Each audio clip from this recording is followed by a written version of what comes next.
today mga boss madam, dito tayo sa Masalokot Tres. Agenda natin dito today is magre-repair tayo ng bendo. Tumawag lang si bossing ngayong umaga. Puntahan natin ngayon.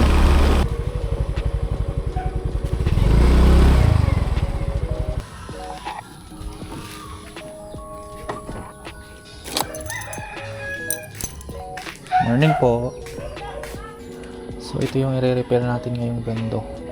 So wait lang natin si bossing lumabas. So ang sira niya is nagko-connecting daw. So ayaw connect. So yun. So kaya nagko-connecting. Pagdating natin walang ilaw yung board. So ang ginawa natin, nilagay natin ng ibang SD card para matest kung okay pa yung board. So nag-boot up naman siya. So good. So dito focus natin. Program and SD card. So reflash ko lang muna to. So sira itong memory card ni bossing. So flashing tayo ng bagong memory card niya. So buti meron siya. So test muna natin tong antena ni bossing, yung extra. So galing daw to sa kabilang bendo niya. Habang hintay natin matapos tong flashing. Ayan, tapos na pala. Ayan, so working na yung bendo ni bossing.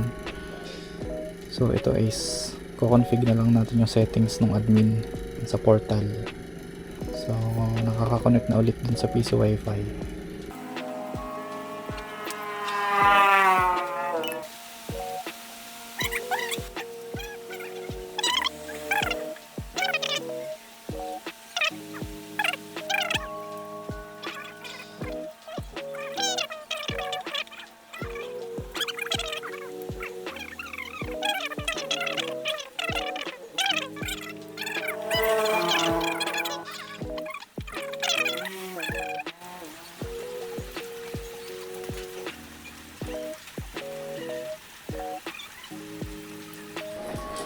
Yan, okay na. So testing naman natin.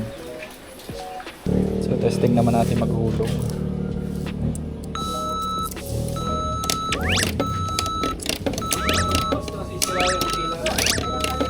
So okay, natanggap naman siya.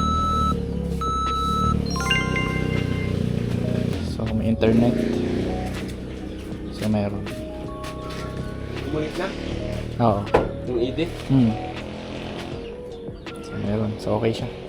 Nagana. Sa computer yun ni Eris eh. Yan, so okay na yung benda ni bossing. So tapos na tayo. Mag-repair. So gana tayo pa uwi. Thank you. Go! Ano ako? Mamaya na lang talaga. Chat mo na lang sa akin. Salamat ah! Okay, thank you.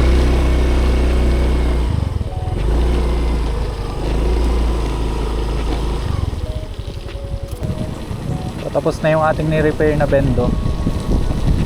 So, okay na ulit siya. So, pauwi naman na ulit tayo. So, yun lang naman sa video na to. Thank you.